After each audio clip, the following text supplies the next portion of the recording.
দর্শক এই মুহূর্তে দেখানোর চেষ্টা করছি শরীফ ওসমান বিন হাদির মরদেহটি তার কবরস্থানে নিয়ে আসা হচ্ছে। মূলত জাতীয় কবি কাজী নজরুল ইসলামের সমাধিস্থলে শহীদ শরীফ ওসমান হাদিকে কিন্তু কবর দেওয়া হবে।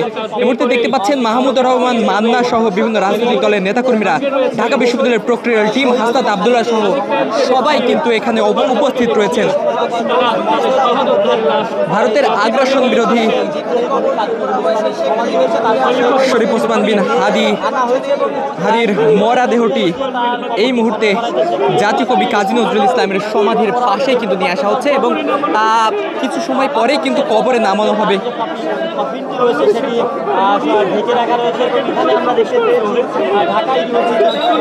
বাংলাদেশের পতাকা মোড়ানো দেখছেন যে বিভিন্ন রাজনৈতিক দলের নেতাকর্মীরা কিন্তু এখানে রয়েছে এবং শরীফ ওসমান বিন হাদিকে কিন্তু এই মুহূর্তে কবরে নামানো হচ্ছে। জুলাই আন্দোলনের অন্যতম নেতা শরীফ ওসমান বিন হাদি এবং ভারতীয় আগ্রাসনের বিরুদ্ধে সবসময় কিন্তু তিনি সোচ্চার ছিলেন।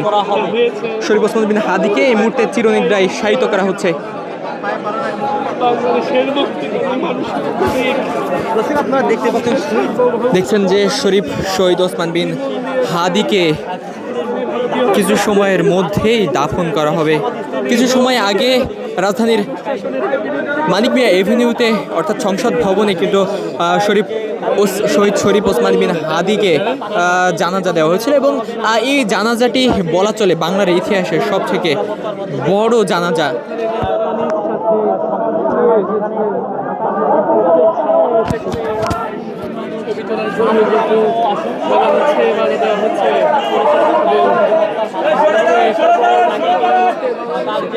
সামনে থেকে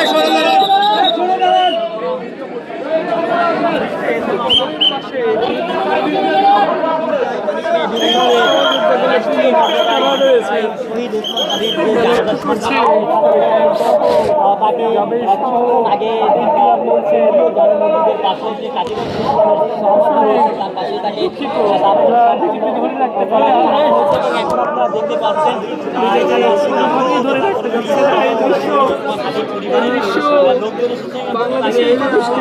জুলাই অভ্যুত্থানের অন্যতম নেতা শহীদ শরীফ ওসমান বিন হাদি গণঅভ্যুত্থান পরবর্তী সময়ে তিনি ইনকলাব মঞ্চ নামে একটি প্রতিষ্ঠান গঠন করেন এবং সেখানে মুখপাত্র হিসেবে দায়িত্ব পালন করেন।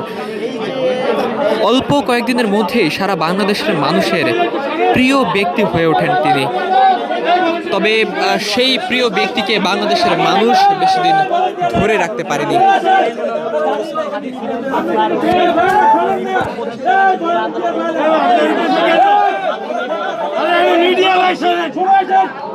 যার হাত ধরে দেশের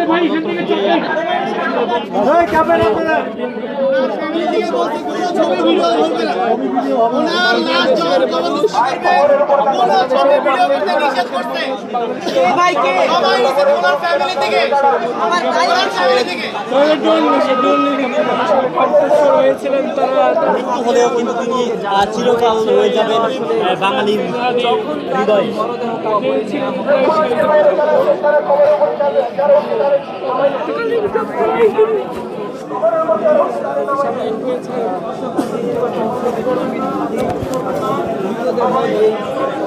দেখতে পাচ্ছেন